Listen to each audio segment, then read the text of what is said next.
This is Dr. Erica, and today we're going to go over the Asteroid of Doom lab. I'm really excited to be releasing this lab, and it's a three-part lab. You're going to get the first two parts together, and then the third part you guys will make telescopes.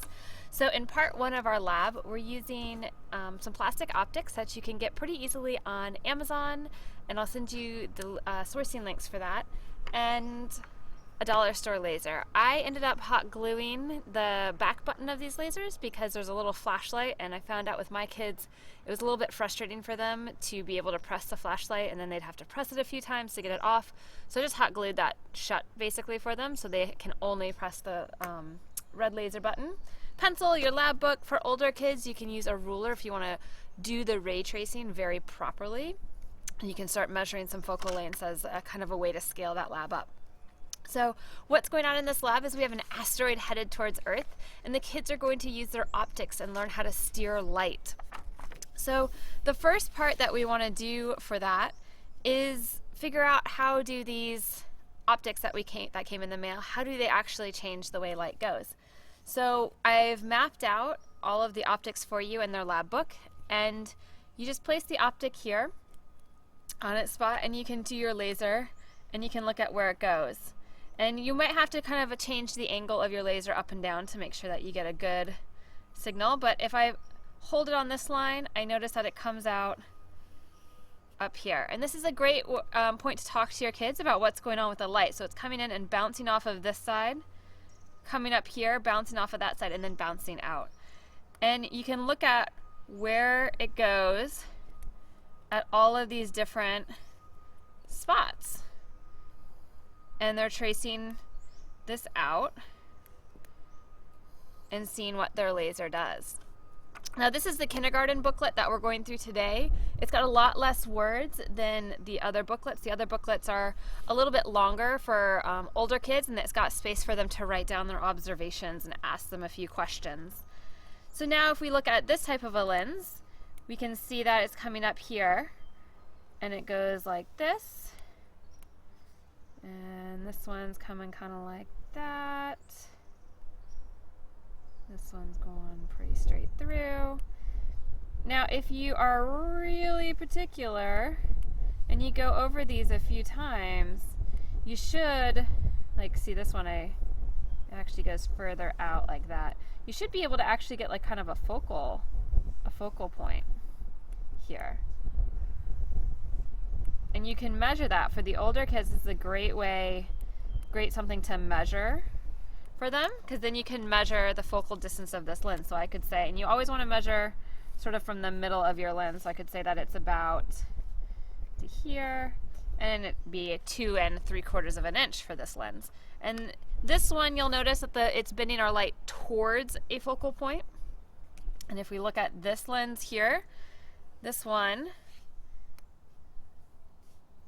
let's see what this one does. And when I'm drawing my lines, I'm kind of looking at this point over here. I know that the laser is going straight at all times unless it's going through a lens. So I can kind of go from one point on the lens sort of out into that area. Light will always go straight unless it goes through some sort of a lens. This one, we'll notice, is sort of spreading our light out. And what you can do with older kids for this one is you can trace these guys back further. So if we trace each one back further, we can see what happens there.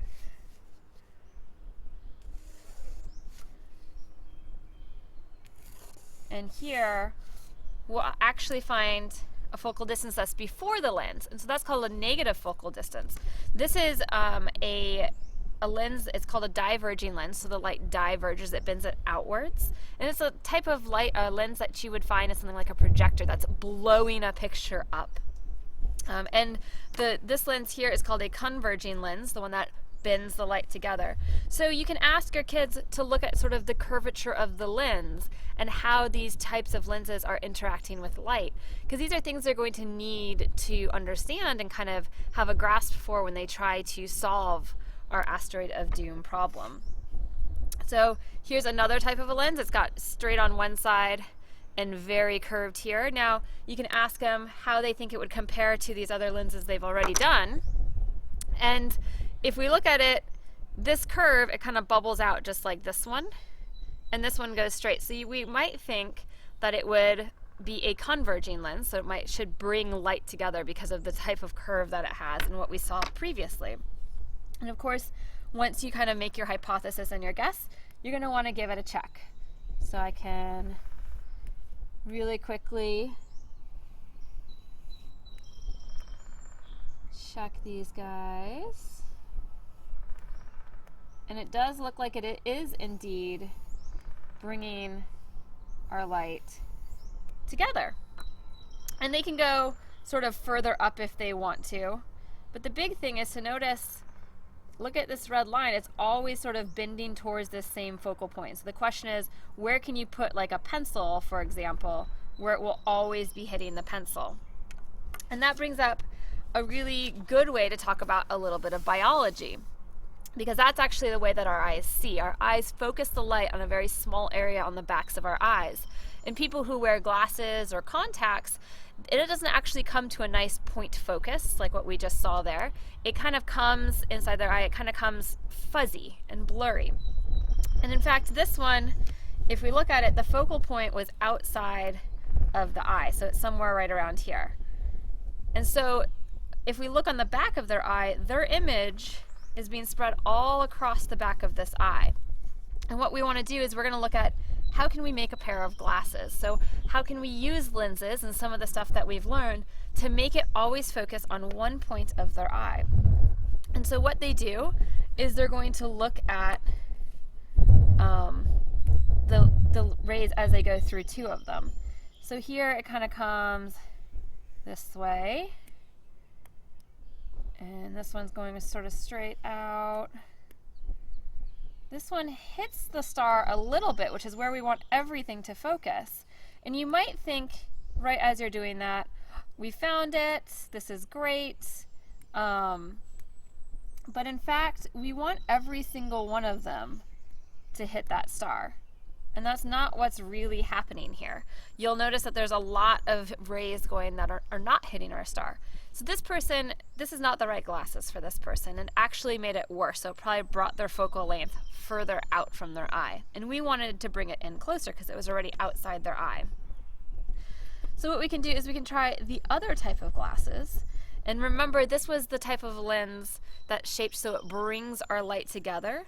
So it should bring the light together before it enters the eye, which should make it easier for us to be doing it with the star.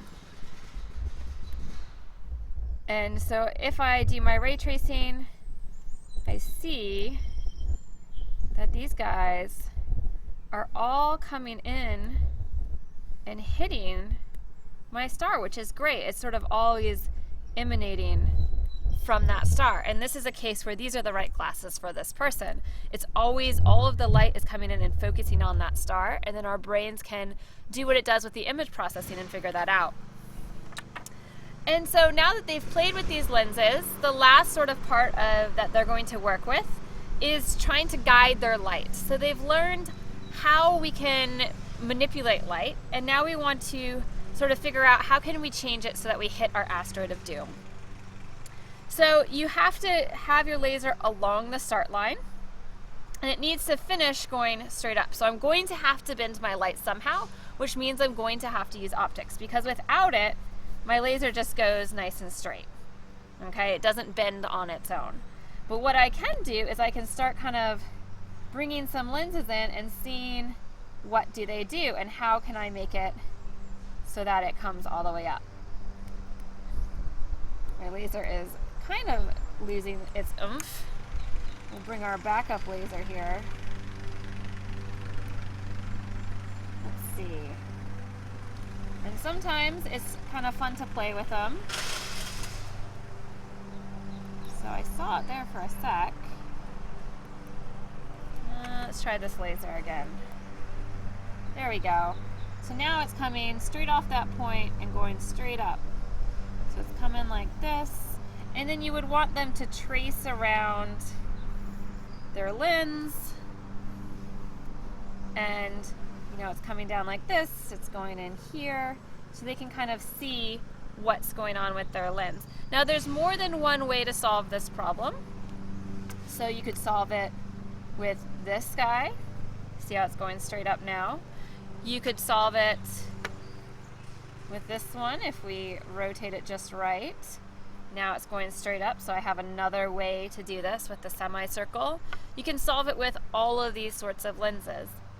So if they get one way and they're ready to continue to the next puzzle, absolutely let them go on. If they kind of want to keep playing with it, you can ask them, can they solve the same puzzle in a different way? And we have some other puzzles here that they can do. So can they bend the light different ways? Can they raise the light? So this one, we're starting here and we want them to raise it up about an inch. So these are some puzzles for them to go through and to look at. And online, we're going to have some scaling guides of questions and activities you can do with your kids based on their grade level with this lab or the older lab that has a little bit more words and a little more questions, so that you can sort of get the most out of these labs and come back to them and revisit them as they grow. Thanks so much.